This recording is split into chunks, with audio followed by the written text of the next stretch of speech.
Okay, it's very difficult to do anything when the country is in the situation in which it is right now. And I have been observing what has been going on in the country since morning.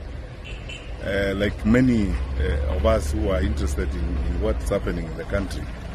And quite frankly, it's very painful and very unfortunate to see, what is going on in the country. Because I don't think there's someone around who thinks we should be living like this every day. And our young people getting out, expressing themselves, and the level of violence that we have seen, the level of destruction in the country is unbearable. And we cannot pretend that there are no issues. And this has nothing to do with politics. Whatever side of the political divide you belong to, these issues need to be addressed. I keep asking this question: how many lives are we going to lose before we start listening and reasoning with each other? Because what is being asked here really is attention, and then to ensure that we work in an inclusive manner to address the challenges that we face. And we cannot pretend that the challenges don't exist. And then we live as if those who are raising questions, or those who are on the streets, like our young active Kenyans, are just doing it for any other reasons except trying to address the real issues that they deal with on a day-to-day basis. So for me and many of us, really, it's a very, very sad day and very painful.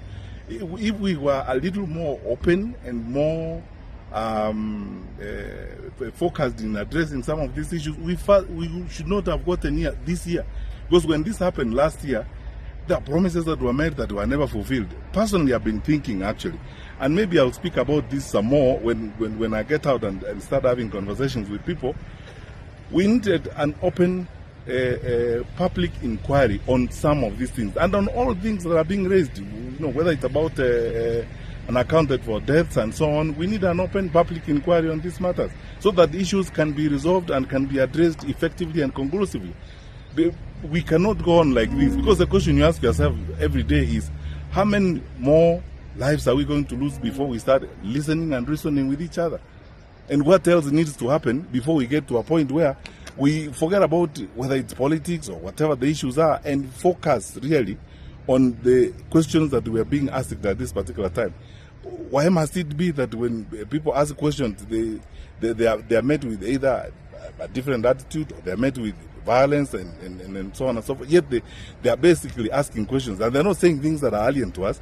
They're saying that things that we know and we ought to relate to in an effective manner. So my view is, I've observed this for the bit that I could, and listened very carefully, tried to spend most of the time, glued to screens, to YouTube, looking at what was going on. I mean, I've literally spent my day on this particular, and it's because the GenZ said it's going to be their day. They don't need politicians on the streets and so on. So we have been glued, observing what was happening today. You can hardly do anything. There's nothing you can do when the country is in a situation where it is. We are all on tenterhooks. We don't know what is going to happen. And the level of destruction and violence we have seen across the country, honestly, what is it going to take for us to listen, for our leaders to get to a point where they say, let us listen and reason with each other? And yet, you see, if this is not conclusively and properly addressed, this round is not going to come to an end. We are going to continue dealing with each other in this kind of manner, all the time. I believe that there must come a time in the life of our country when nothing matters but the country. Nothing matters but the stability of the country. Nothing matters but the stability and the satisfaction of the people of that particular country. And for Kenya, for us now, that is the time. Let's for once focus on the issues that these young Kenyans are raising. I mean, approximately, when you look at the statistics, probably about 7 out of 10 Kenyans you talk to are between the age 0 and 35. Now, the 3 out of 7 who are 35 and above, we cannot fail to listen to the bulk of our population and focus on the welfare and the interest of the bulk of our population. And the questions they're asking are not about things that are alien. They're about things that are with us. So let's forget about many of these things and focus on the solutions that we need to deal with to the challenges we have. These questions I've asked about inclusion, the questions I've asked about what needs to be done in employment, how to handle education, because most of these frustrations, it's true, as some parent was telling me, some of our children are genuinely traumatized. If you have been in university for 2 years or 3 years, you cannot do an exam because you don't have money and so on. What do we expect them to do? If you have been in school, you are facing a stage exam and you need to move to the next level. Now you don't know whether capitation has come or not. You don't know what is going to be done. What is expected of us? Most of our young people are genuinely traumatized, and this is the result of that.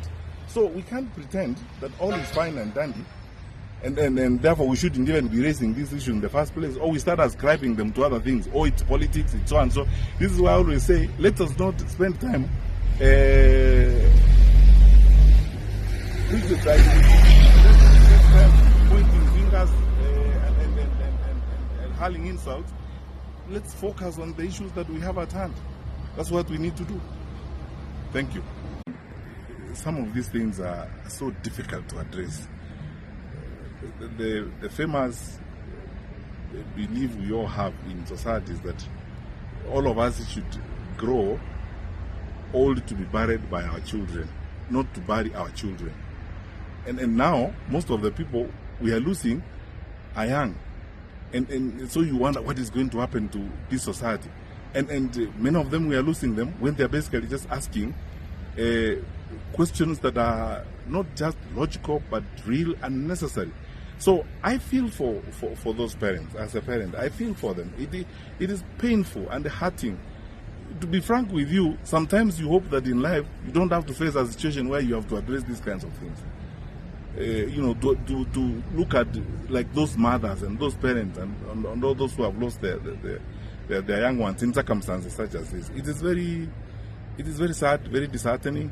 But look, let's not lose hope, because when all is said and done, let's get together, because it's for this reason precisely that we should all cross ranks in an intergenerational manner, come together and find solutions to fix these challenges. And we will fix them. These are not insurmountable problems. These are things we can deal with. I get very sad really when I see, even the language that is being used in circumstances such as this. People are raising issues.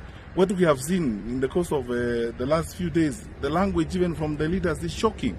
How do you address your citizens in the kind of manner that some of our leaders have been speaking?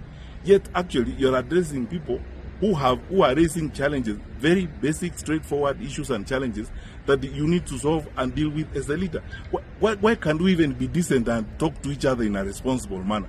Why must we address each other in the manner in which we are addressing each other? The country and really the world now needs warriors of progress, warriors of development, not warriors who carry pangas and rungus. They need warriors of progress, warriors of development, warriors of togetherness, who are going to build unity and create greatness out of our nation. We are looking for warriors who are going to solve our problems, not warriors who will be brought here to kill fellow citizens. So when we are using that kind of language and telling people this way or that way, we will bring those, it's unfortunate, honestly speaking, very, very unfortunate. But look, it's a painful and emotional moment, and while I'm on this, I sincerely feel and condole with those who have lost lives, both in the last 1 year and now. And my view is, I'm going to make my contribution in doing everything that we can to work with everybody of goodwill to sort these challenges out. We can't continue on this trajectory all the time. It's like a very sad and tragic merry-go-round. We have riots, we make promises, we don't deal with them, then we have another round of riots, and the best way we deal with it is describe them and ascribe them to political activity which is not right, and so on. Thank you.